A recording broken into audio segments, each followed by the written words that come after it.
servir a Deus e a Mamon. Salvação dos ricos. Ninguém pode servir a dois senhores, porque ou odiará a um e amará ao outro, ou se apegará a um e desprezará o outro. Não podem servir ao mesmo tempo a Deus e a Mamon. Então um jovem se aproximou dele e disse: Bom mestre, que bem devo fazer para conseguir a vida eterna? Jesus lhe respondeu: Por que me chamas bom? Só Deus é bom. Se quiseres entrar na vida, observa os mandamentos. Que mandamentos? Perguntou o jovem. Jesus lhe disse: Não matarás, não cometerás adultério, não furtarás, não darás falso testemunho, honra teu pai e tua mãe e ama teu próximo como a ti mesmo. O jovem lhe replicou: Observei todos esses mandamentos desde minha mocidade. Que me falta ainda? Jesus lhe disse: Se quiseres ser perfeito, vai, vende tudo o que tem, dá-o aos pobres e terás um tesouro no céu. Depois vem e segue-me. Ouvindo essas palavras, o jovem foi embora triste, porque possuía muitos bens. Jesus disse então a seus discípulos: Em verdade lhes digo que é muito difícil um rico entrar no reino dos céus. Repito uma vez mais: é mais fácil um camelo passar pelo buraco de uma agulha do que um rico entrar no reino dos céus. Que assim seja.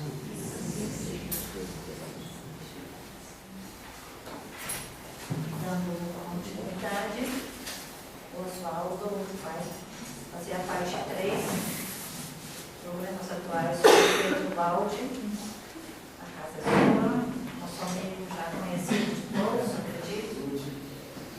Boa noite a todos. Esse de hoje, né? Terminado. Deixa eu me situar de novo. Então, hoje é a terceira parte, né? No momento atual, século XXI, do Baldi. A gente lembrar de novo, né? Na nossa figurinha padrão, para quem já conhece, né? Exatamente seria a nossa situação atual, né?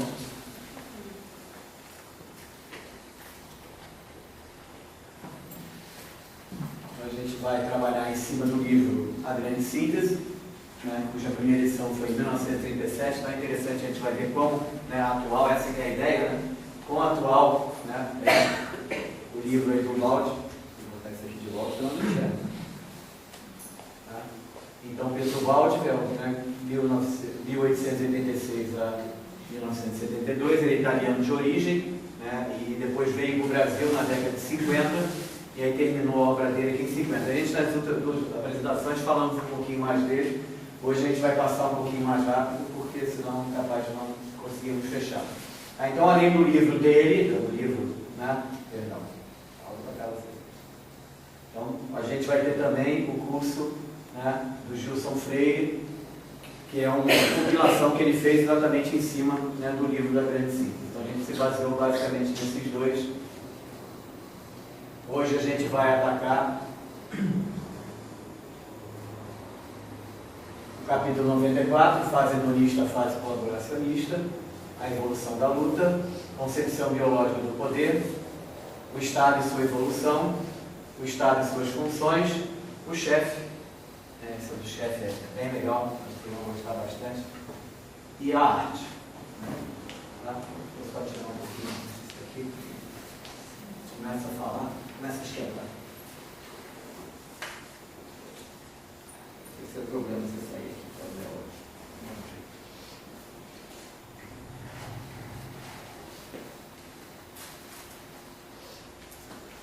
Então vamos lá.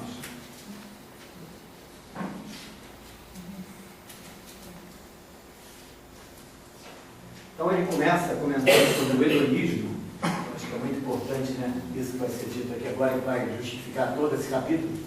A doutrina considera que o prazer individual e imediato é o único bem possível, princípio e fim da vida moral. Então já começa realmente, né, pegando bastante pesado. Esse é o sentimento motivado pelo egoísmo que tanto move quanto deteriora as relações humanas, responsabilizando por todos os seus males.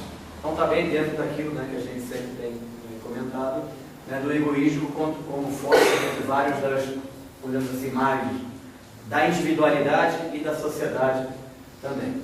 Né?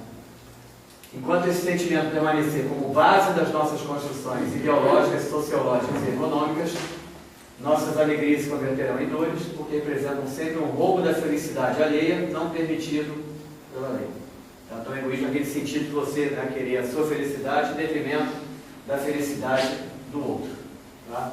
Esta deseja de deixarmos a fase hedonista, primitiva, né, e tornemos-nos colaboracionistas da criação, a fim de participarmos de sua abundância e verdadeiras alegrias. A gente tinha comentado, né, acho que na segunda apresentação, né, da própria evolução do egoísmo, né, que essa evolução do egoísmo era importante para que se chegasse em fases mais, né, importantes da nossa própria forma de trabalhar em sociedade. Então aqui ele vai comentar exatamente, né, um pouco mais sobre isso. Rico é somente aquele que sabe dar, né? De novo a Marta, né, aqui já fez a leitura, né, dos ricos não poderem entrar, então ele vai comentar um pouquinho disso aqui, né, sempre interessante como é que as coisas casam. Né? Então, no mundo econômico, como vimos, esse hedonismo se revela especialmente destruidor, pois permite desigualdades insustentáveis na distribuição dos bens. Né? Tem pessoas que têm de mais, pessoas que têm de menos. Somente o egoísmo pode justificar uma sociedade que o supérfluo convive com a carência, né? Sem que aquele que apenas usufrui se dê conta do grave erro que comete. Aprendemos, é verdade, que igualdade absoluta, tanto de qualidade quanto de bens, não pode se sustentar em valores do mundo exterior, mas somente como produto de nossas conquistas íntimas. Então a igualdade tem que ser uma coisa que venha, né, de dentro da gente, não por simplesmente imposta, por exemplo, um regime político, um regime econômico. Por exemplo, aqui no Estado seria, né, o socialismo, o comunismo, querendo impor nessa igualdade, e a gente sabe como é que funcionou e funciona. No entanto, este fato, sem dúvida, não justifica nosso hedonismo doentio. Todos os nossos bens são usufrutos. Nós recebemos esses bens, né? E devemos fazer deles veículos do bem-estar para os outros. Né? E agora vamos ter que prestar conta, né, desses bens que nós recebemos. Né? Então, na verdade, somente possuímos aquilo que podemos doar, compartilhar, né, dividir com o próximo, e apenas o amor pode nos fazer verdadeiramente ricos diante da lei. Esses vão entrar, porque aí é uma outra riqueza. Né? Seria um absurdo justificar a nossa isenção de ajuda no princípio de que o pobre de hoje se fez merecedor da sua condição. Então ele veio pobre porque a programação encarnatória dele é vir pobre e aí vai sofrer por conta disso. Tá? Tudo bem, essa pode até ser a programação encarnatória dele, mas a gente também pode fazer alguma coisa, né, para melhorar um pouco essa situação deles também. Né? Então, merecedor de condição pelo seu passado.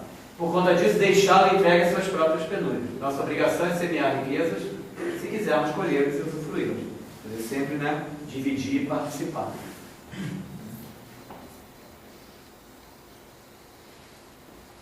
A riqueza genuína, a grande síntese, condena a riqueza daquele que a desfruta somente para si. Então, a riqueza só para mim. E é o que tem por meios ilícitos. Nem precisamos discutir muito isso. Né?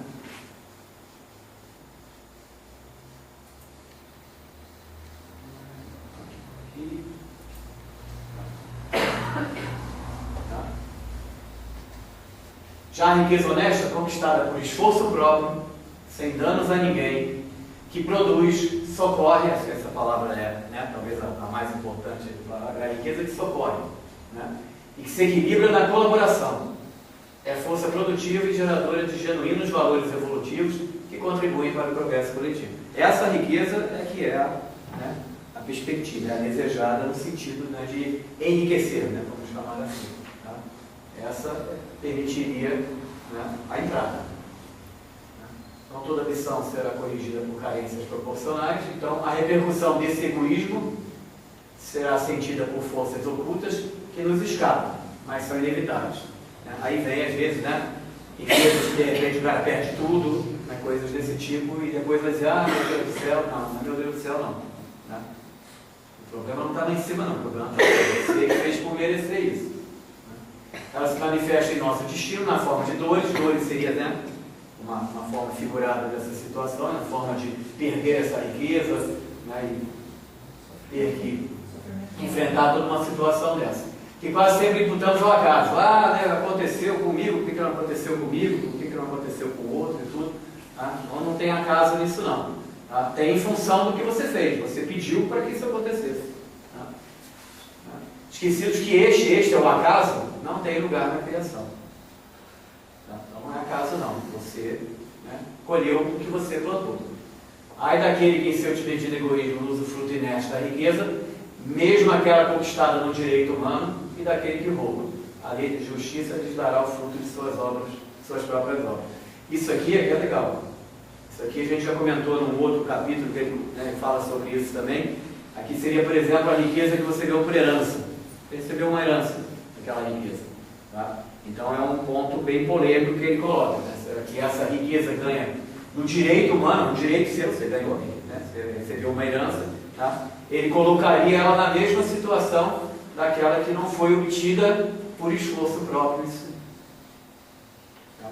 Então aí cabe, né, a cada um pensar e discutir isso, né? Realmente é uma posição bastante forte que ele coloca. Tá? Eu acho que, de novo, a gente tinha comentado outra vez também, é no sentido de você receber essa herança e fazer isso aqui, ó, com o seu fruto inerte. Você às vezes não fez nada com ela, simplesmente só usou ela para você mesmo. Né? Com essa riqueza que você recebeu de doação, de herança, você não fez nenhum esforço para consegui-la. E o que você fez com ela? Simplesmente peguei ela, vou para a França, vou para Paris, vou para Londres, vou simplesmente gastá-la. Né? Como teve um aí que saiu agora aí, que ganhou na loteria, aí, apareceu uma reportagem de um aí, não sei quem comentou lá que eu vi, né, que ganhou nessas de ganhar na loteria, lote e tudo mais, e 6 meses ganhou, gastou tudo que ganhou. Gastou, né? Como é que ele falou? Bebida, jogos, mulher, é o de sempre, né? O de sempre. Né? Pelo menos ele disse que não se arrepende dos 6 meses que ele viveu assim. Tudo bem, tá bom, né? Tá? Mas podia, né, estar com essa riqueza aí, fazendo coisas muito mais, né, interessantes e tendo ela, né, para o resto da vida dele. Tá? Sem o colaboracionismo, tudo será em vão, dentro dessa perspectiva, né, que o importante é você trabalhar no coletivo. Né? Então, enquanto não formos capazes de dar esse salto evolutivo do hedonismo ao colaboracionismo, né, mudar daquela perspectiva do eu para o todo, né, qualquer tentativa de imposição de sistemas de vida ou fórmulas de equilíbrio econômico será inútil para a felicidade do homem. Né? Então, se você vai pensar em modelos econômicos que pensam exatamente no eu como a ponta principal desse modelo econômico, né, não vai conseguir chegar ao destino que ele coloca, que é realmente você ter um modelo econômico, um sistema econômico, político, que atenda à necessidade de todos. O objetivo é sempre todos. Esses sistemas, então, ruirão por si mesmos, minados pelo egoísmo, o erro básico da vida do indivíduo que ainda não evoluiu ou não procura evoluir. Esse aqui acho que talvez até mais importante que esse. Às vezes ele não evoluiu porque é o momento dele ainda, né? Ele ainda está nesse processo. Agora você tem que fazer isso aqui, você não pode ficar parado, esperando que a evolução vai vir sozinha, vai cair do céu. A condenação do roubo, então ele vai, né, comentar de novo com relação, né, igual que ele fala aqui, né? O roubo é do indivíduo, do evoluído, né, daquele que ainda está num estágio muito, né, inferior na evolução, que pensa em encontrar sua alegria usurpando do outro.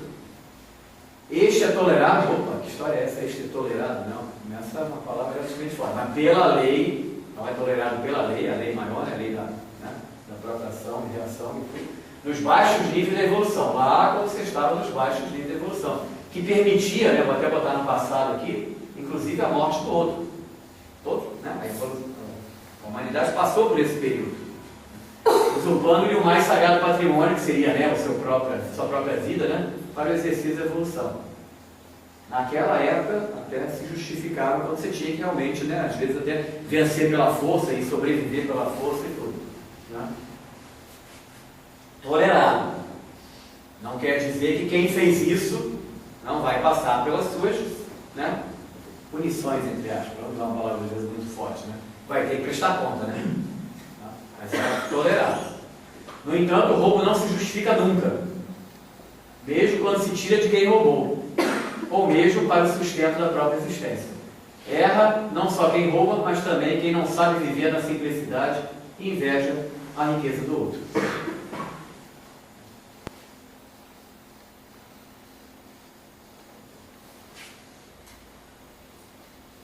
A luta.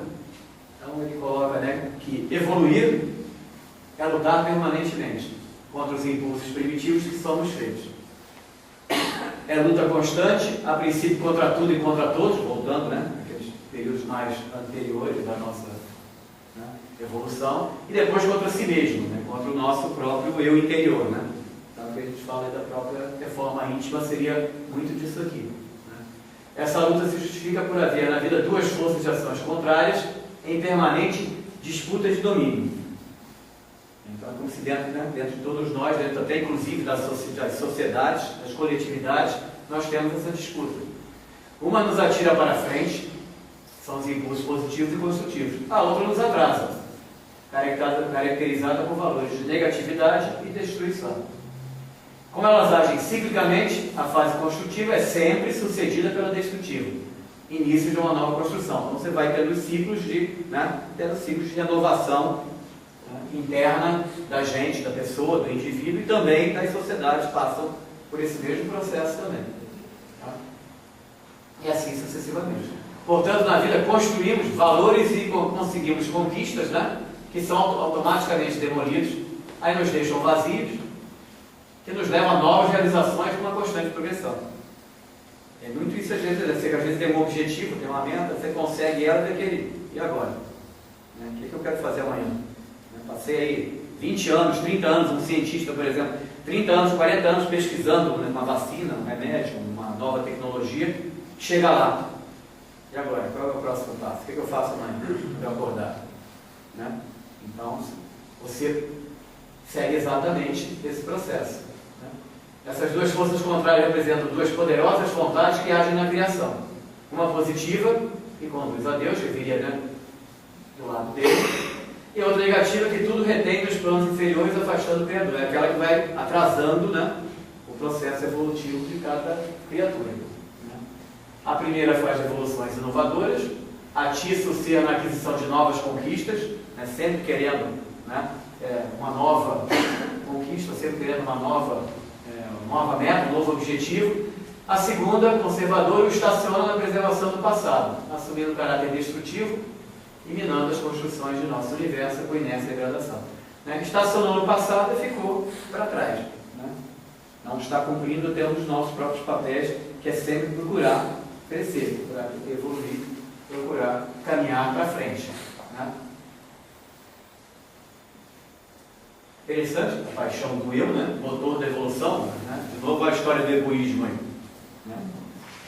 O desejo move a alma, que desenvolve novas funções para realizar. Então eu tenho um desejo, esse desejo para o bem ou para o mal, né, vai movimentar a minha alma, que vai se procurar, né, formas de resolver esse desejo. A alma desta-se em funções que aprimoram os órgãos, espírito e corpo paulatinamente progridem. Esse seria o objetivo. Né? Progredir, crescer, né, evoluir. Uma vez realizado o desejo, no entanto, a alma se dele entedia. Mais ou menos o que a gente conversou antes. Consegui aquilo que eu queria. Né? Aí e agora? Né? Eu escuto muito isso lá em casa, quando minha filha, como é que você está? Tédio. Ela só fala assim, ela nem justifica nem o que ela só fala tédio. Aí o que você vai fazer? Acho que eu vou fazer um bolo. Ela vai lá e faz um bolo. Vai acabar com o tédio dentro. E eu não vou reclamar, óbvio, né? Porque os bolos dela são muito gostosos, então não tem problema. Né? Tá? Se for só isso, tá com tédio vai fazer um bolo, beleza. Pior que pode ter gente que vai estar com tédio e vai fazer coisas muito piores que um bolo. Aí é que é o problema. Né? Tá? Então a felicidade que você conquistou quando você realizou aquele desejo, né, automaticamente é demolida. Agora você quer uma nova felicidade, né? Você tem que agora um novo desejo. Aquele acabou, aquele você conquistou, você conseguiu. Né? Deixando o novo vazio, né? Como eu falei. Então, e vai preencher com novos anseios. Então é um processo que você vai, né, completando ele. Eu tenho uma meta, um objetivo, conquistei, atingi essa meta, um novo processo, uma nova meta, um novo objetivo. Né? Então assim é a alma movida a novas realizações, aspirando sempre a renovar as felicidades. Esse, na verdade, aquele jeito que o Walt colocou, é o caminho, né, que ele gostaria que todos nós fizéssemos. Né? Infelizmente tem pessoas que fazem isso aqui que a gente acabou de ver com outro caminho, né? Um caminho exatamente, né, não tão para o bem quanto ele está colocando aqui. Né? Então o espírito é movido por essa paixão do eu, né? Realizar em si a perfeição para a qual foi criado. Eu quero, né, conquistar, eu quero conseguir as coisas, né? Para isso que eu, né, fui criado, né? Para crescer, para conquistar, né, Assim a criação é feita de paixão. Paixão para ele já vai para... ele viaja, né? Como sempre. Paixão gera galáxias, 9 estrelas, faz um raio de luz atirar-se com sua freguidão na escuridão cósmica e impulsiona a vida em toda a sua exuberância. Né? Criou aí, né? Uma ideia, uma visão até, né? Bem caprichada. Né? Paixão que, em última análise, reflete o anseio da criatura pelo seu Criador, paixão do Filho pelo Pai. Em síntese, a substância que move a evolução. Então é interessante, né, colocar isso em relação à paixão, né, se a gente pensar assim. Né? Então temos que, de novo, parar e pensar o que é a paixão, como ele coloca aqui. Né? Não é uma paixão tão, né, mundana, podemos chamar assim, né, como a gente vê em várias situações, que até causam algo parecido com isso aqui, né, que está sendo colocado aqui, só que com um propósito, né, não tão nobre quanto ele quis deixar aqui para a gente.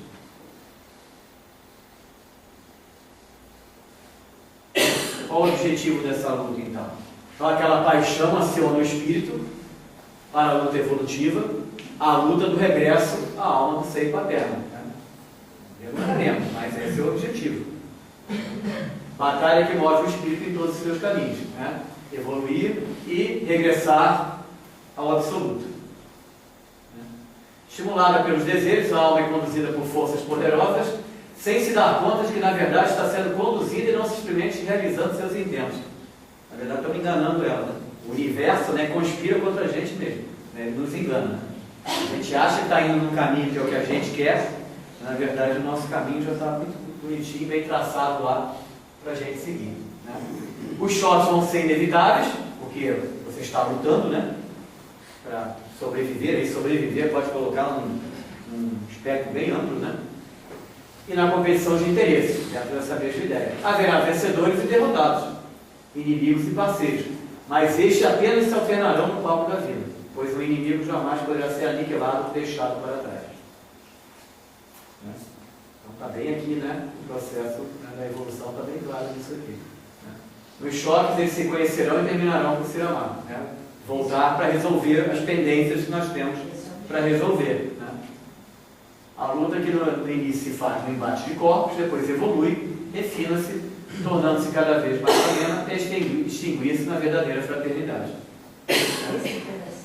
Né? É bem o que deveríamos, né? Está bem claro, né, no objetivo da reencarnação. Aqui de novo ele viaja bem grande. Sem luta não se constrói no universo, quer dizer, ele sempre tem essa visão, o Grau tem muito isso. Ele tem uma visão sempre muito do universo, né, do todo, né? Essa luta vai refinar a rudeza do espírito. A gente começa com o espírito bem rude, né? Lá no nosso processo inicial, né? Corrói suas arestas, sempre lembrando, né, que as formas arredondadas, né, são mais perfeitas que as formas, né, que têm suas pontas e arestas, né? A própria geometria nos diz isso, né? Aproxima inimigos e estimula o progresso. Sem ela, no evoluído mundo em que se projetou, né, onde se iniciou todo esse processo, a alma não vai evoluir. Então, sem a luta, não tem evolução da alma. A luta é dor, é desgaste de forças, mas é meio de crescimento e desenvolvimento do ser. Seria justo interrogarmos: por que a existência é feita de tantos embates a sangrentos e sem início? Por que fomos habilitados na arte da agressão, em regime de inimizades e disputas? E por que continuamos a obedecer a esses impulsos automatizados nos instintos imperativos, exigindo-nos pesadas renúncias e esforços para superá-los? Né? Isso aqui é a nossa vida, né? De certa forma. Né? Alguns um pouco mais evoluídos não sentindo tanto isso na pele, outros menos evoluídos tendo que enfrentar isso no seu dia a dia. Né?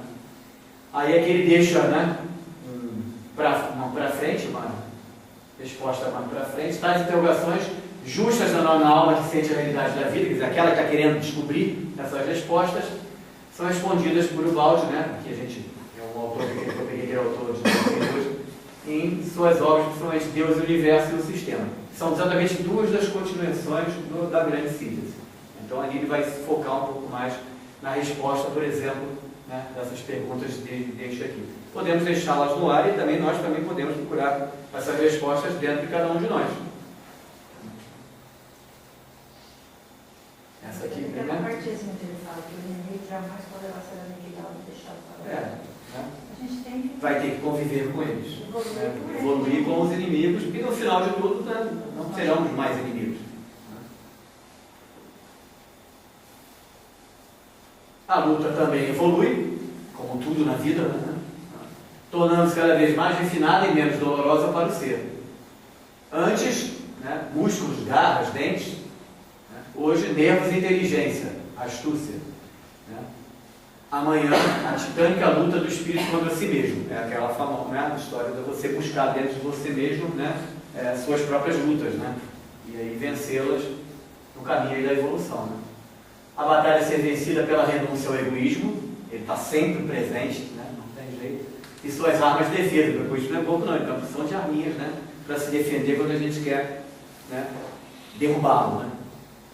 Saindo vitorioso aquele que, deixando seu individualismo, entrega-se ao altruísmo e ao todo. Né? Sai do eu para o coletivo, para o todo.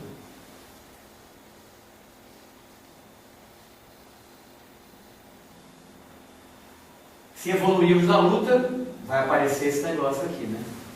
O tal do poder. O que ele vai falar dessa parte do poder? Então ele começa com forças que conduzem os povos. Tá? A lei se aplica ao conjunto e ao particular, que é ao individual e ao coletivo, de igual maneira. E se você conhece um princípio geral, você pode prever o comportamento individual de qualquer fenômeno. Aqui ele deu uma soma geral sobre qualquer fenômeno, pode ser um fenômeno físico, químico, né, biológico, social. Né? Se você conhece um princípio geral, você pode prever o comportamento daquele fenômeno. Tá? Por isso, as leis biológicas e éticas agem de igual maneira, tanto no indivíduo como na sua coletividade. O indivíduo tem que ser ético e a coletividade tem que ser ética.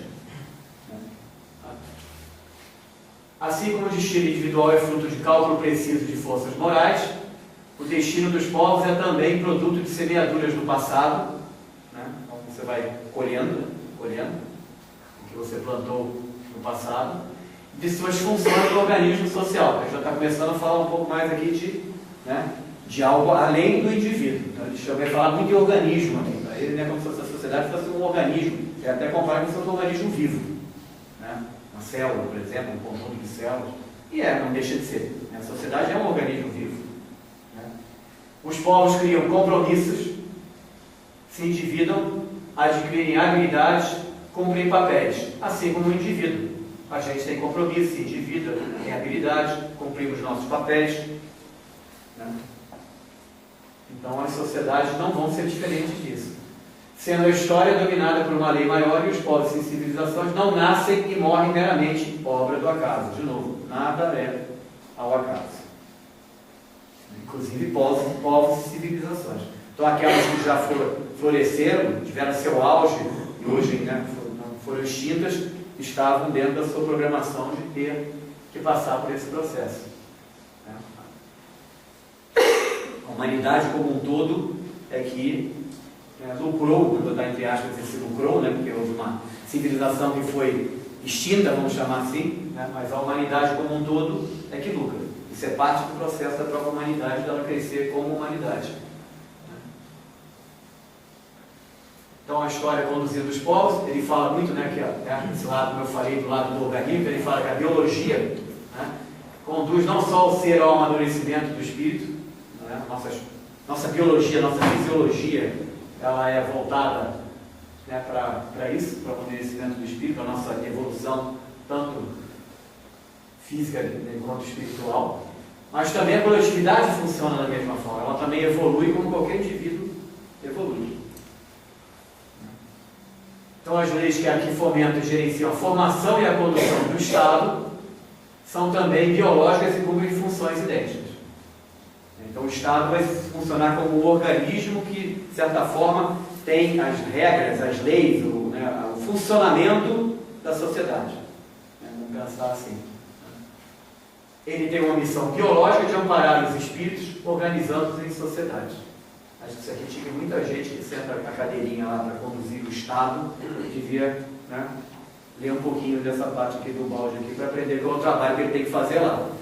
Vocês vão ver claramente, aqui vai aparecer mais, depois nós vamos falar do Estado propriamente dito, é exatamente o que a gente passa. Tá?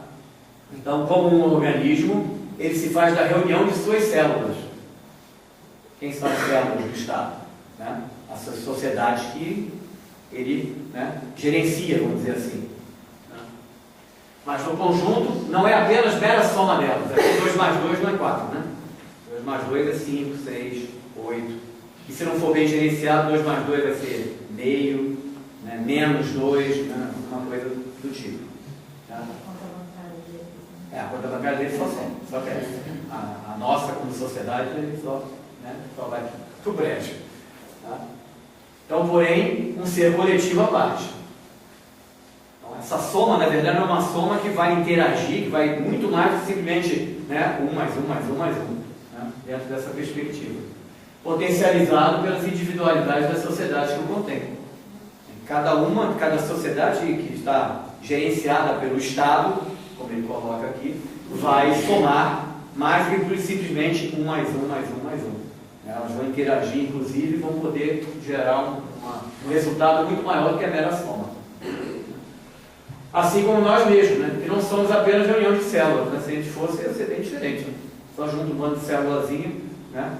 A nossa interação, nossa fisiologia, né? Nosso funcionamento celular não é por simplesmente reunir células e somar 1 mais 1 mais 1 mais 1. Né? Elas interagem de forma que, né? Pois trazemos a nossa individualidade à parte, cada um de nós é um indivíduo, a alma da coletividade se serve dos seus indivíduos, sendo mais que a soma dos valores particulares. Então aqui esse é o grande barato da história. Né? O nosso funcionamento é uma reunião de células, mas que não é simplesmente a soma dessas células. Elas interagem de tal forma que o resultado é muito mais do que isso. Tá? As sociedades também, e o Estado, consequentemente, porque ele que é o gestor de todo esse processo. Ele tem que exatamente contribuir e facilitar que esse processo ocorra. Tá? Ela tem seu próprio destino, né? Aqui de novo, né? As sociedades, né?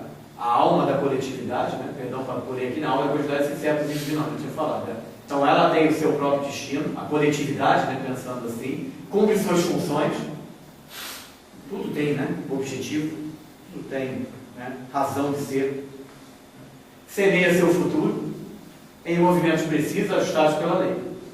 Reunindo aptidões por princípio de afinidade, a alma serve do indivíduo para cumprir suas finalidades.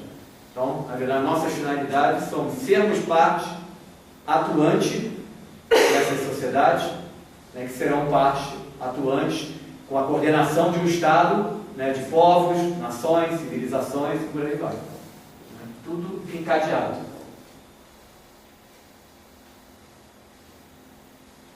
A sociedade, de novo, como ele gosta, é um organismo. Seus movimentos são fenômenos biológicos, na verdade ele está comparando a sociedade com um organismo da mesma forma que um organismo biologicamente funciona. Cada etapa tem a sua razão de ser, sua função, a mitocôndria tem uma função, o complexo de Golgi, por aí vai, vamos ficar entrando em maiores detalhes de biologia, mas cada um tem a sua função.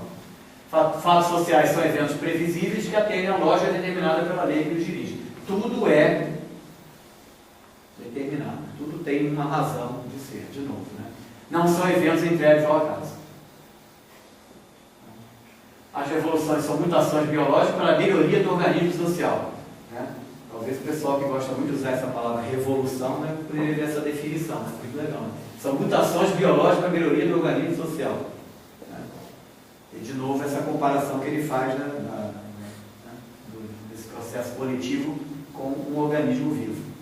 Eliminando funções e órgãos deficientes, né, elimina-se aquilo que não vai trazer o resultado esperado, preparando o nascimento de outros mais evoluídos. Né? Aí você vai substituindo, né? Aquele organismo, né, assim que funciona. Né?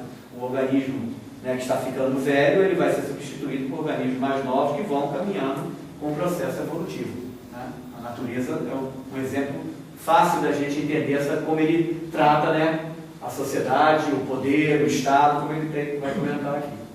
Para isso, utiliza aqueles preparados conforme a lei, aqueles indivíduos, né, que estão por trás, né, dessa sociedade, aqueles que foram reunidos para formar aquela sociedade, como ele colocou antes, né, eles foram preparados, mas não sabem nem disso, eles não sabem que esse vai ser o papel que eles vão cumprir. Tá? Eles acham que eles estão só pensando neles. Então, aquelas que vão funcionar, aquelas que vão dar o resultado esperado pela programação acima do que a gente pensa aqui individualmente, vão ser aquelas que foram formadas por esses que foram preparados para isso. Não por isso mesmo, vamos juntar um bando aqui e vamos revolucionar o mundo. Não é bem assim. Se encontram. Exatamente. Eles vão se encontrar para isso. Né? Então, de novo, ele vem muito com essa história da biologia, né, em cima dessa análise. Então, o poder é uma função biológica. Né? A lei convoca os seres para desempenhar determinadas funções, conferindo-lhe poderes de alcance suficiente para isso e rejeitando-os quando não são mais necessários. Crua e simples, como a natureza é. Né? A natureza é um exemplo claro disso daí. Né? Mesmo quando a motivação está na destruição, esta, infelizmente, é necessária para o progresso, para que os velhos valores se renovem. Na fase definitiva da evolução, os povos formam hábitos errôneos que somente podem ser corrigidos pelos sofrimentos coletivos. A gente tem vários exemplos aí, né, da evolução aí da humanidade, que isso aqui aconteceu. Né? Sociedades, nações, civilizações inteiras aí passaram por esse tipo de processo. A ética biológica dos governos e governados, vamos lá. O fator moral, no entanto, tem valor biológico priorizado como ganho evolutivo. Então, o fator moral, um ganho evolutivo. Né? Todos nós sabemos disso. Né? A evolução se basa na parte moral e na parte intelectual. Né? O amoral, no campo individual, como no político e social, será cada vez menos tolerado pela sociedade, à medida que o ser se aprimora.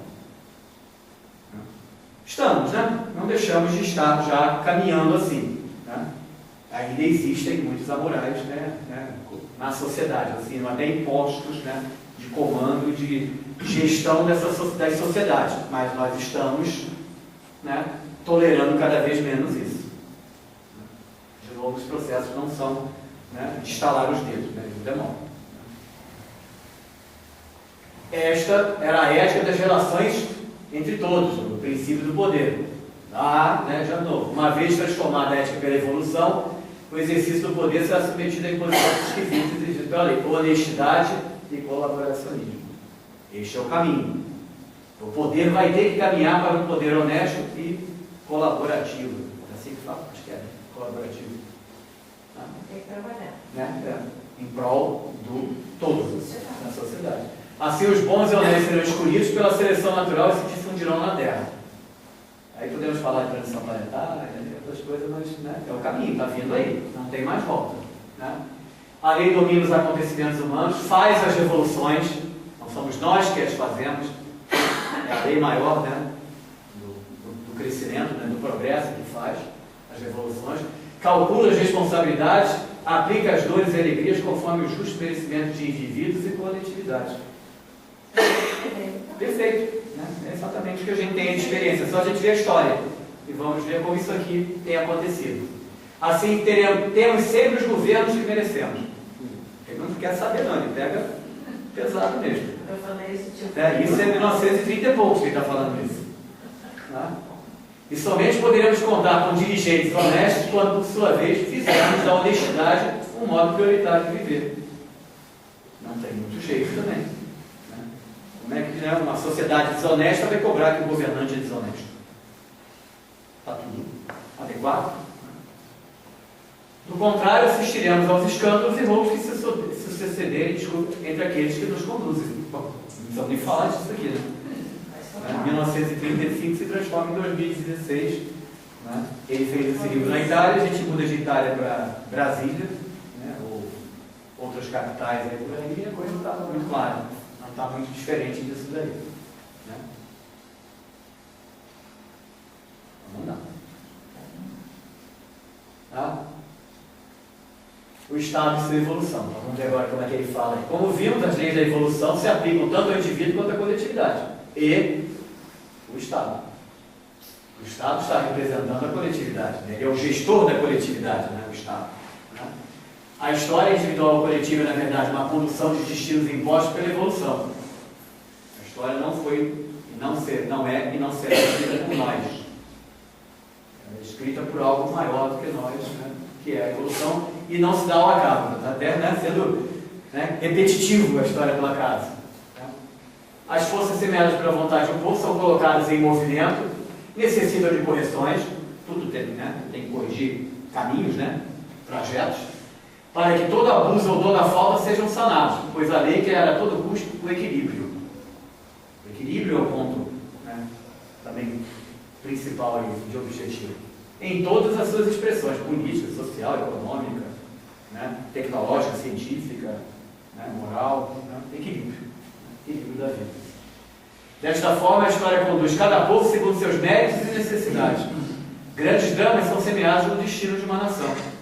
Diz que suas tendências mórbidas também precisam ser corrigidas e, para isso, muitas vezes fazem necessárias imensas provas coletivas. Está aí de novo, né, a história da nossa humanidade. Catástrofes naturais, guerras, revoluções, doenças. Botei o peste ali para lembrar da peste negra na Europa. Né?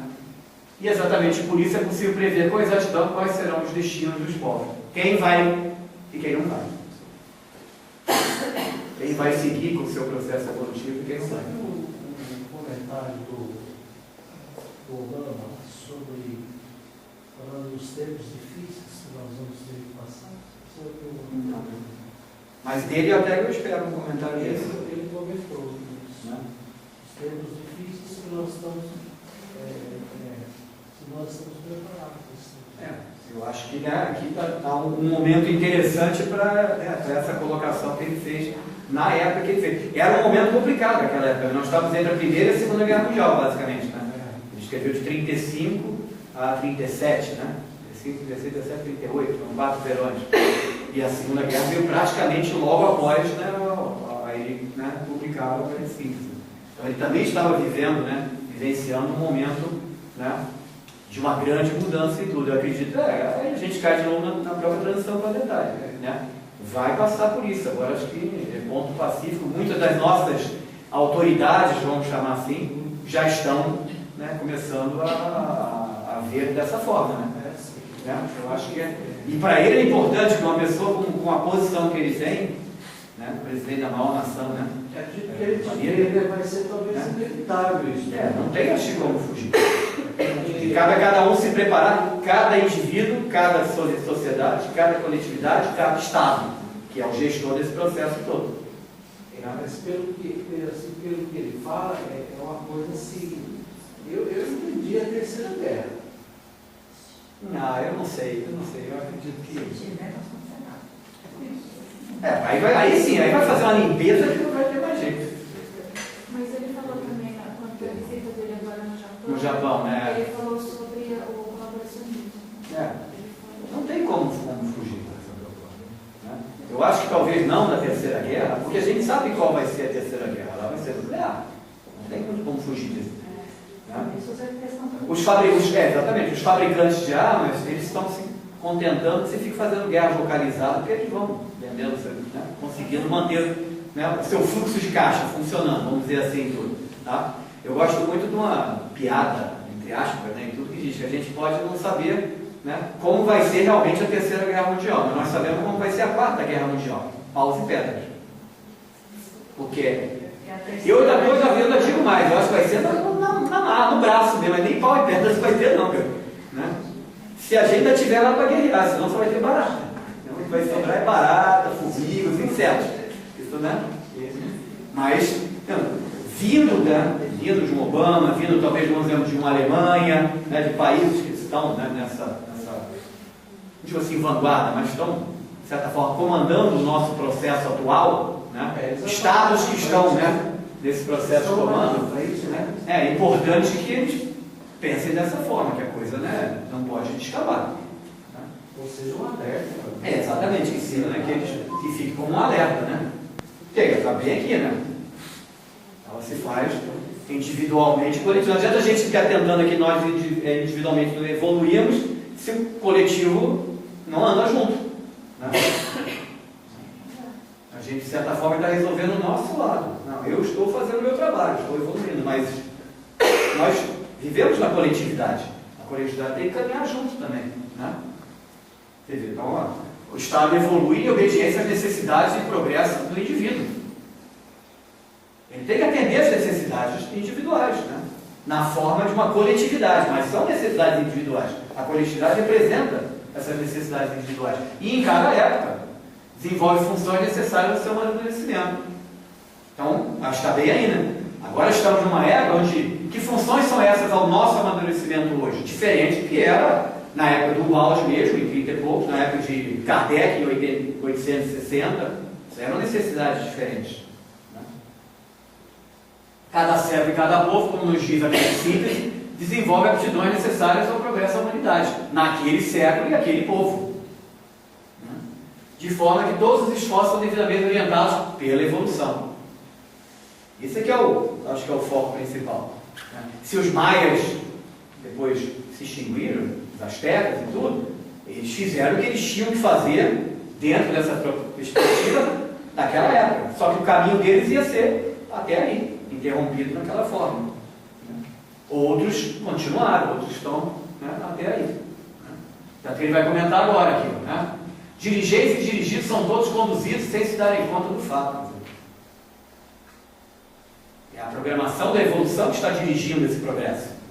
Né? Não Obama, né? Ou a Angela Merkel. Não vamos falar do Brasil, né? Porque não dá para dizer quem é que está dirigindo isso aqui. Eles não sabem, infelizmente. Tá? Mas, tá? Grandes entidades. Né? Exatamente. Ó, a Era Antiga inovou a arte da guerra e congregou povos.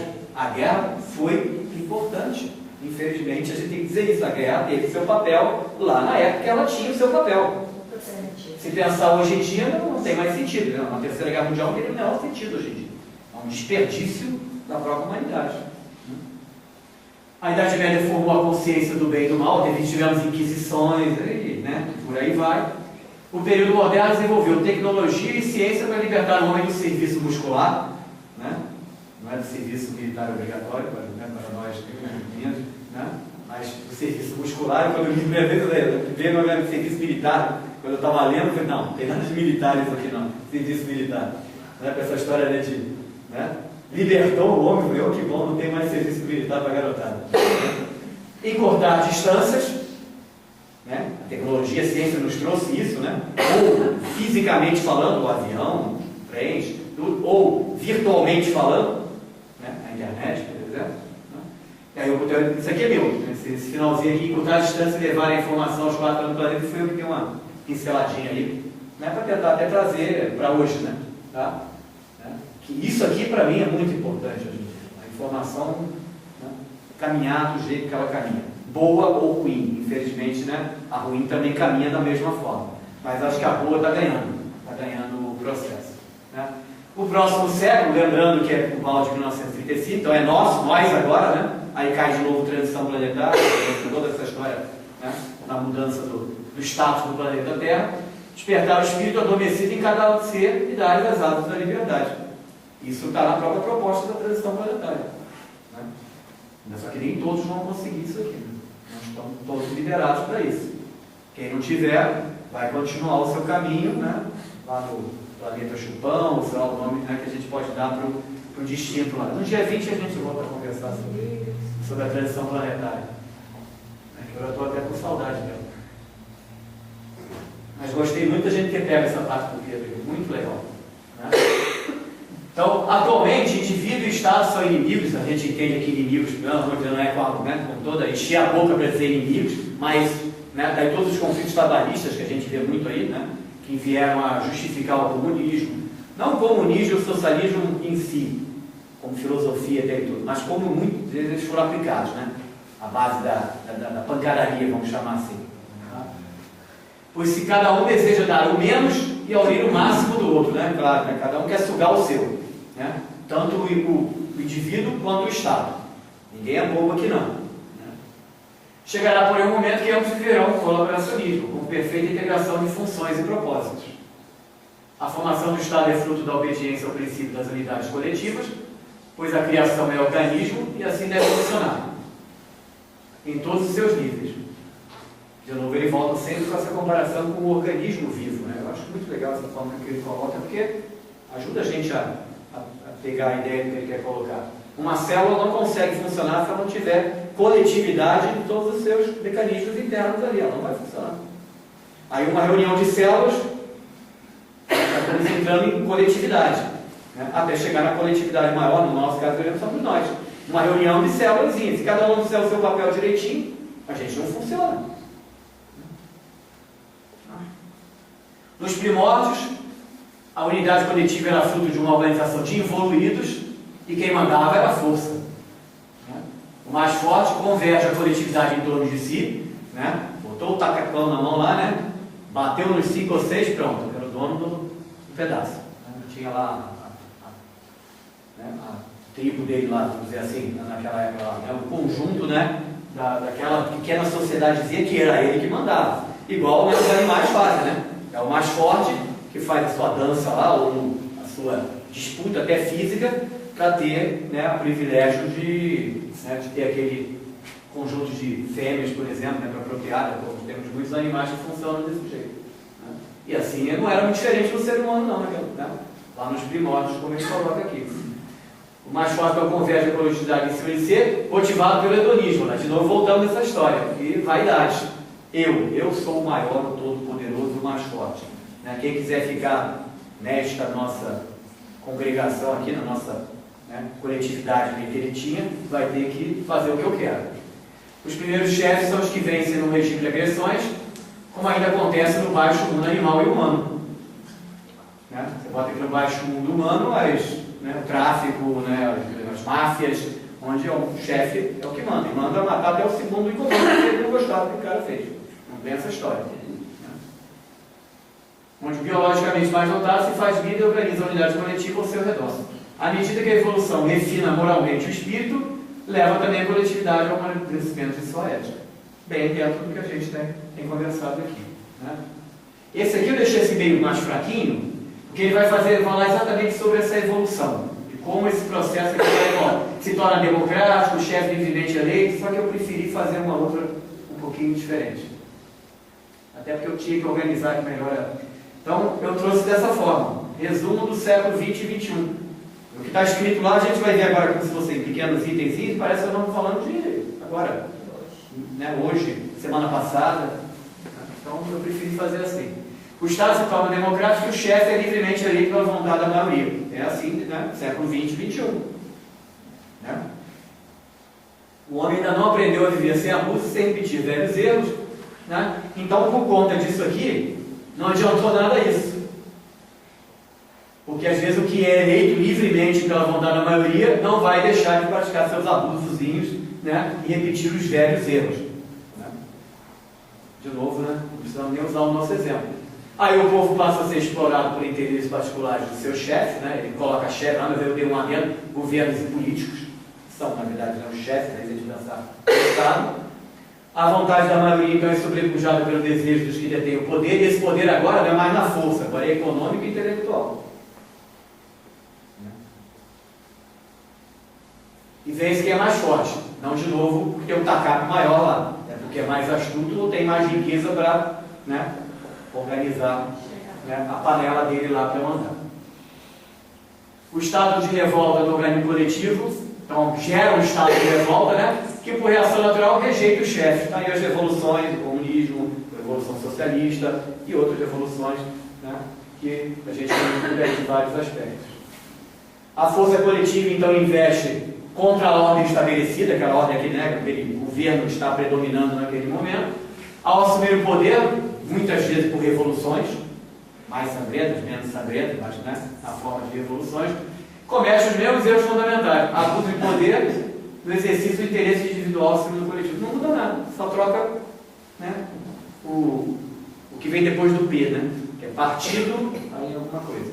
Né? Só muda isso, se a gente pensar dessa forma.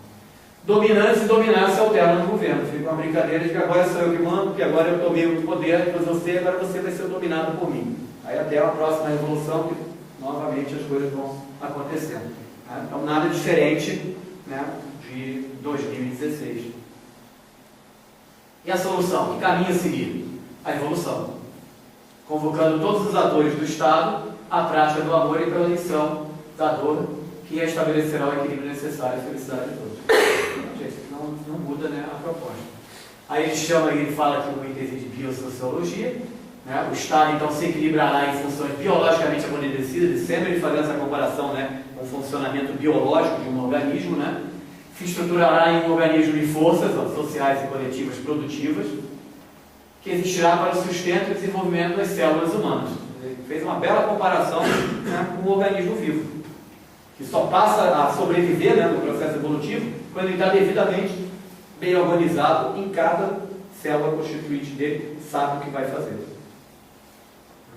O trabalho será uma divisão de funções, que pode ser, né, coordenada pela especialização, é óbvio, né, que tem que ter atividades especializadas dentro desse trabalho, né, para que os seres se complementem e tenham atuações recíprocas, né, interajam, né, façam essa interação. A função política terá um papel muito maior que o social, pois será biológica, enquadrada no funcionamento orgânico do universo.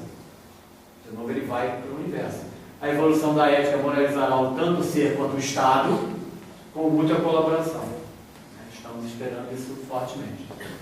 Então, o Estado irá cumprir sua função verdadeira de órgão coletivo que sustenta o ser em sua jornada rumo à unidade. Aí o Balde reforça: imaginai a força de um povo que se tornou organismo. Como ele sempre gosta de colocar. Né? Organismo, aquela visão. Né? Uma reunião de atividades devidamente bem organizadas que tem uma função e um objetivo claro, né, e aonde quer chegar. O Estado é isso, suas funções. Tá? Então, equilibrado pelas aquisições biológicas, morais do espírito, ele se torna um organismo social. Vai haver uma hierarquia de funções, não pressupondo diferenciação importante. Todos são importantes.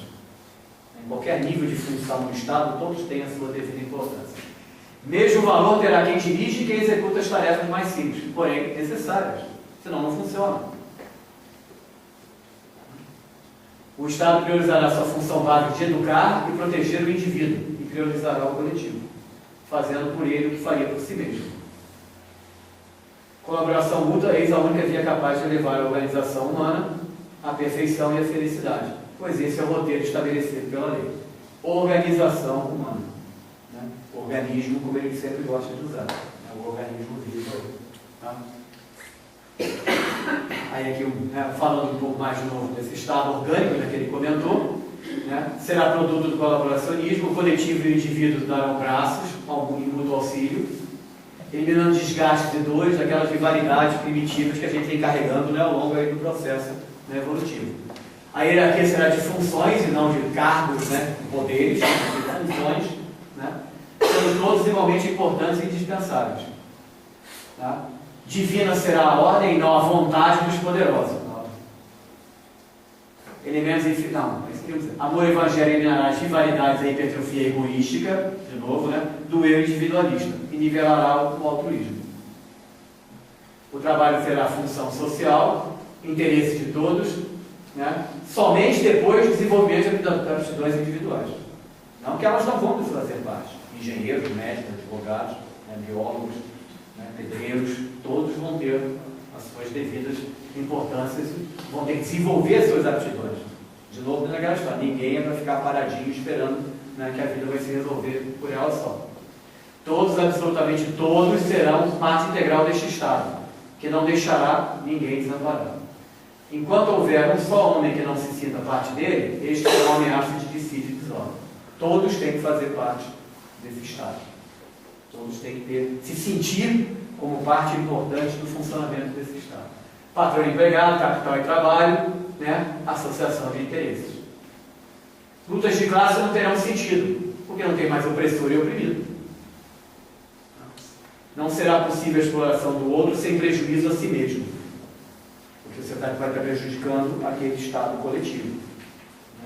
Tudo pertencerá a todos, uma só unidade. O lucro não será ganho fácil, nem roubo, nem exploração, por menos capaz, mas benefício igual para todos. Ninguém está dizendo que não pode ter lucro. Não, o lucro é parte da nossa vida. O lucro que vai permitir você investir novamente, novas aquisições, né? E por esse caminho.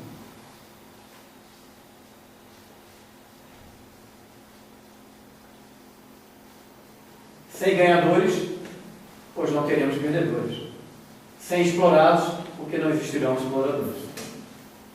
Uma justiça última que equilibrar o direito de posse em conformidade com reais conquistas, né? Foi comentado mais antes lá, aquilo que você realmente conquistou no seu trabalho, né? E as necessidades de cada um. Patrimônio será bem comum, para ser usado segundo necessidades e méritos conquistados pelo direito individual. O roubo não será possível, porque o Estado é igualitário, né? Pois tirar dos outros será subtrair de si mesmo. Você vai roubar daquele coletivo e está roubando de você também. A igualdade se baseará em valores evolutivos e não na utópica igualdade de bens do pensamento marxista. Aqui é o Pietro Baldi, tá? Não briguem comigo. Tá? Mas daquilo que ele pensou. Né? Porque a gente vê muitos exemplos meio deturpados da própria ideia de pensamento marxista. Né? A igualdade só para os outros. Né? Para nós dirigentes do processo, não tinha igualdade nenhuma. Estado e indivíduo se relacionarão conforme a lei social do Evangelho, tendo por base amor genuíno entre todos, cimento desse novo Estado, caminho da realização do reino de Deus. Não, isso aí seria o final de todo esse processo. Né? Para que ele aconteça, precisa desse cara, o chefe. Né? Então, no livro A Grande Síntese, ele tem uma discussão sobre o princípio das unidades coletivas, que é muito legal, mostrando que na criação, a criação segue em suas organizações um modelo único de reunião de semelhantes. Tudo. A criação funciona dessa forma. É um modelo único de reunião de semelhantes que sustenta unidades maiores que são sustentadas por coletividades menores. Essas unidades vão do infinito positivo ao absoluto, onde está o cara, né? Ao infinito negativo, onde encontra a gente aqui, a matéria. Cada coletividade precisa de um centro em torno do qual deve formar sua unidade, orientar-se e desenvolver-se. Neste centro está o núcleo, o chefe. Desta forma, o modelo da criação, girando em torno de Deus, se faz copiar em todas as unidades menores. Quem é o chefe do processo todo? O cara. Então, em cada unidade abaixo dessa escala do absoluto, tem que ter uma estrutura organizada e um chefe. Um chefe, ou seja, quem é o responsável? Né? O nosso sistema aqui quem é? Jesus Cristo. Né? Então seria o responsável pela essa unidade, né? Que é uma unidade menor do que a unidade maior. Então em cada nível você tem que ter os seus respectivos chefes. Tá? Portanto, podemos considerar o princípio de nucleação, que a nucleação é esse núcleo, né? Que é da formação de chefe, não deixa de estar dentro do princípio das unidades coletivas, que o Baldi cita como modelo do universo, né? E da criação como um todo. Então, se a gente pelo menos termina aí o chefe, que já está na hora. O que vem depois que aí da arte dá para até deixar um pouquinho de lado, não tem problema. Isso aqui é mais importante. Tá? A criação nasceu com o desejo nato de união, que é um dos mais poderosos princípios, né, que faz dela uma grande e indissolúvel unidade. Então, os princípios da unidade coletiva e da nucleação são parte de uma lei maior, que é a lei maior do funcionamento de todo o sistema, de todo, né, o processo, né, do universo. O chefe é o ponto de convergência desse princípio de unidade. Na visão mais ampla seria Deus. Em visões intermediárias, né, seus comandantes, né, vamos chamar assim. E esses níveis vão diminuindo até, né, no nosso caso, um chefe de seção, né, um chefe de escritório, um chefe, né, de uma unidade militar, por exemplo, seria o coronel, o capitão, né? Porque em todas as escalas você pode ter. Né? Tanto na matéria quanto... Na matéria quanto na espiritualidade. Então lá também não é diferente. Tá? Então, necessidade tem que ser já pelo modelo que herdamos do Pai. Esse é o modelo. O modelo é de unidade coletiva, que precisam de serem geridas, né? De ter um gestor dessas unidades coletivas. Tá? Sem este núcleo, as unidades coletivas não se formariam e a dispersão predominaria sobre a união, reduzindo a obra de Deus a uma desastrosa e irremediável fragmentação de partes que jamais se fundiriam. Isso não teria unidade. Né? Então a lei convoca os chefes para assumirem seus postos de núcleos, centros de convergência em torno dos quais unidades menores devem se agrupar. A lei convoca os chefes no nível mais alto, no nível intermediário, mais intermediário, até os níveis, né, mais baixos. A função de chefe, portanto, quesito da lei, que se expressa em todos os departamentos da criação. O átomo e a célula têm seus chefes, os núcleos. Núcleo do átomo, núcleo da célula. Os sistemas planetários e galácticos também, seus centros de atração gravitacional. Né? Tá? No caso nosso aqui, o Sol. Tá? As manadas obedecem ao mais forte, os rebanhos seguem os condutores, as tribos e seus líderes, exércitos avançam o comando de seus generais.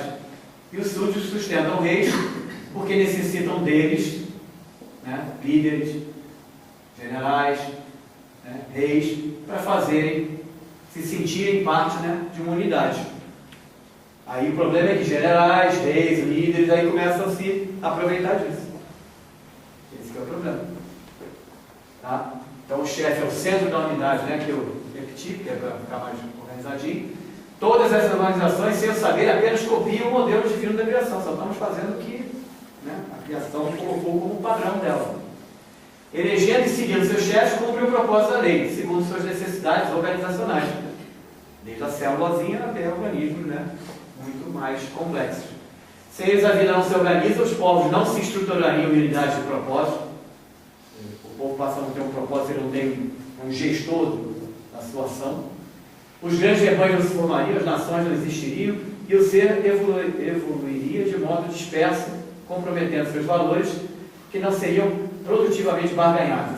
É uma frase que eu estou pensando um pouco aqui, o que ele quis dizer com isso. Né? Eu acho que a palavra-chave está no produtivamente barganhar, porque barganhar não é questão de negociar. Tá? É negociar o que cada um de nós tem que fazer nesse processo, só que de forma produtiva. Não é barganhar, como a gente está acostumado a usar a palavra barganhar.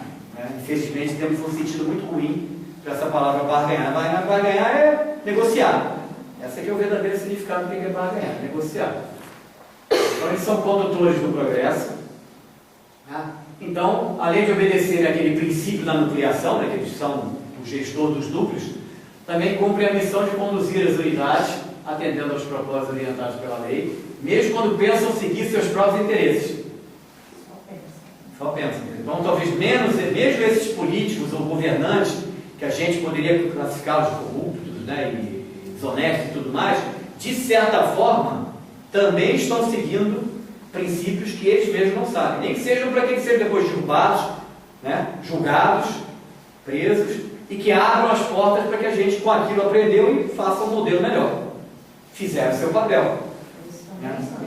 Também estão fazendo o seu papel.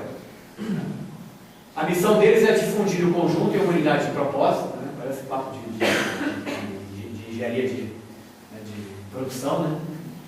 E fazê-lo progredir. Né? O conjunto, né? Progredir. Por isso a evolução seleciona os mais capazes para assumir tal posição. Aí, né, dá para, né, questionar bastante. Mas a gente quer aquela história que, né, que estão de 2045, que o Emmanuel, né, chegaria à presidência do Brasil. Então estaríamos aí com o mais capaz assumindo a sua posição. No devido instante, no devido momento que está previsto na programação, na organização daquela coletividade, daquele Estado. Nada antes da hora nem depois da hora, né? Tudo na hora que tem que acontecer. Tá?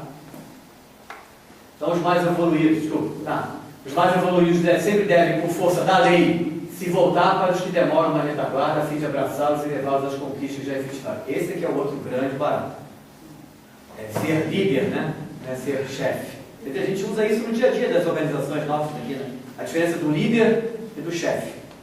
O chefe simplesmente manda e está acabado e não congrega, né? Não faz com que a coisa funcione como coletivo. Né?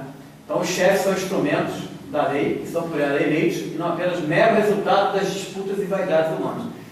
Né? Não, eu vou para a eleição, né? Eu e fulano, e eu ganhei, então eu sou o melhor de todos, porque eu ganhei, porque votaram em mim. Não, você está fazendo um trabalho que nem você mesmo também sabe o que você está fazendo. Né? Dentro daquilo que a gente conversou antes.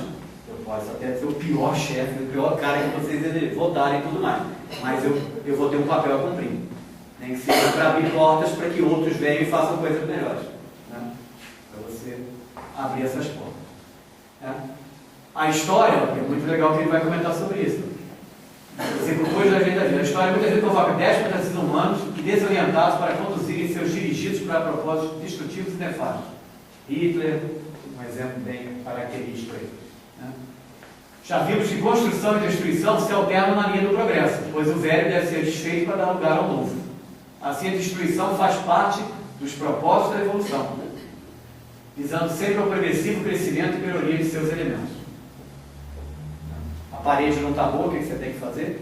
Um bom pedreiro, né? Um bom mestre de obras ou um bom engenheiro civil lá, tem que fazer é derrubar e fazer outra para que ela não caia quando ela não, né, tiver que estar de pé. Pode pensar por aí, né? Tá? Abusos coletivos também necessitam de grandes sofrimentos corretivos. Chefes, mesmo quando lançam seus séquitos em enormes desastres grupais, cumprem com o propósito da lei, que neste caso pede grandes dores. Então, de certa forma, podemos dizer assim que é um momento que nós estamos, né? A nossa realidade está dentro, basicamente, disso aqui. Né? Mesmo pensando estar satisfazendo suas medidas ambições, são usados pelas forças do destino. Eles estão sendo usados para que, lá na frente, se ganhe. Pode estar se perdendo nesse momento. Né? Pode estar perdendo o jogo. Nós vamos ganhar o campeonato. Se a gente pensar assim. Átila e Richardson e vários outros líderes mobilizados pela vida com esses tristes propósitos. Né? Aqui eu dei 2 exemplos aqui. O que, no entanto, não os isenta de culpas. Eles não vão ter, não deixaram de ser culpados, porque eles precisavam fazer isso. Né? Eles vão ter que cumprir também com a sua programação. Tudo se enquadra na perfeição da lei. É necessário o escândalo, mas ai daquele por quem ele vem. Então está bem um exemplo brasileiro agora. É um escândalo atrás do outro. Tá? Mas ai daqueles por quem ele vem. Então eles não vão ficar impunes. Pode não ser a nossa lei. Tá? Mas eles não vão ficar impunes. Eles vieram para fazer um papel, para nós que estamos aqui convivendo nesse processo, um papel que é ruim, né, para a coletividade nossa, tá? Mas eles não vão ficar livres disso não. Está valendo o Evangelho da sua sabedoria. Isso aqui já vem a arte, já. A gente pode parar aqui. Tá? Só para comentar rápido, a arte ele coloca que é uma das grandes manifestações, né, dos seres, do indivíduo e do espírito, tá? E que ela também, né, vai progredir seguindo esses caminhos também de organismo, de como se organizar, onde o importante é a substância e não a forma. Então é o que tem por trás de cada tipo de arte que está sendo, né, trabalhada, aí a pintura, a escultura, o teatro, cinema, que ele comenta, e não por simplesmente o filme, a peça, né, o quadro, a música.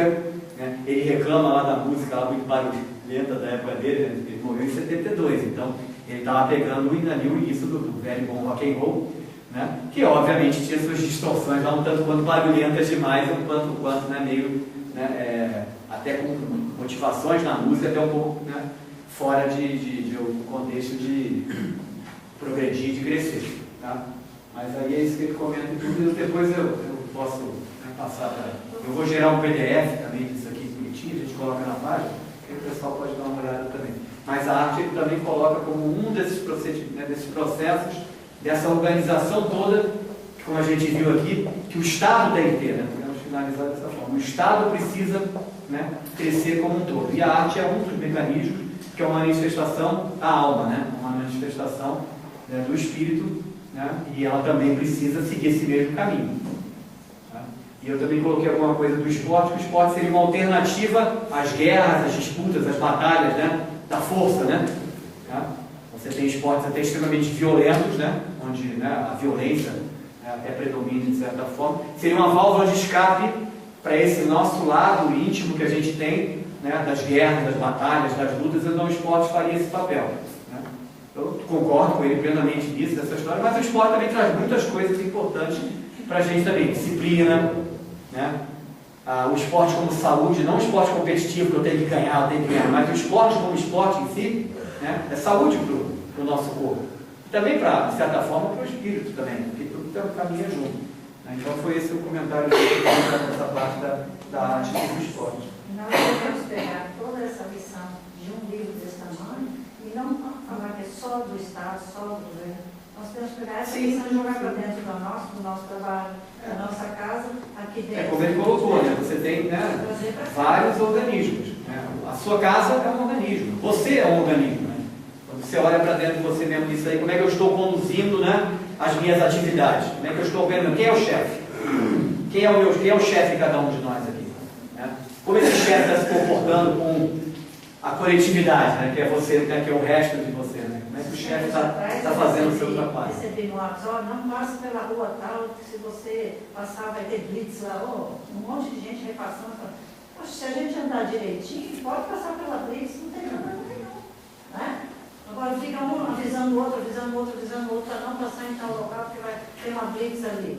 Ué, consegue seu carro, anda com as luzes direitinho, pneu sem estar careca, andando direitinho, você pode passar pela blitz sem nenhum problema. Né? Então, o problema seria semelhante a você, né? Eu não vou fazer check-up médico porque eu sei que eu estou fazendo uma opção de coisa, não. Cuida bem da sua saúde, você vai fazer check-up médico, mas agora vai estar tudo bonitinho. Né? É importante deve ser ver se você está cuidando realmente direitinho da sua, se o chefe está fazendo o trabalho dele direitinho, né? Com aquele organismo, né? Aquela coletividade que é você, por exemplo. Conversemos por nós. Né? Ou é um periódico numa empresa, né? Por que periódico numa empresa? Porque a empresa está preocupada, né? Com a saúde de todos que estão ali, né? Atuando, trabalhando. Você pode colocar em vários níveis, né? Sempre com essa perspectiva, né? De trazer isso desde a esfera mais ampla, mais alta que tem, né? Como o universo, né? Como um todo, até uma coisa mais simples. Eu acho legal essa comparação que faz do organismo, está sempre comparado com um organismo vivo, né? Que a célula ou o universo funciona do mesmo jeito. Se não tiver devidamente organizado aquele organismo, ele não vai cumprir o seu papel. Vai ser uma célulazinha ou um universo inteiro. Né? E nós estamos no meio dessa brincadeira. Né? Todos nós estamos em testes. Todos os dias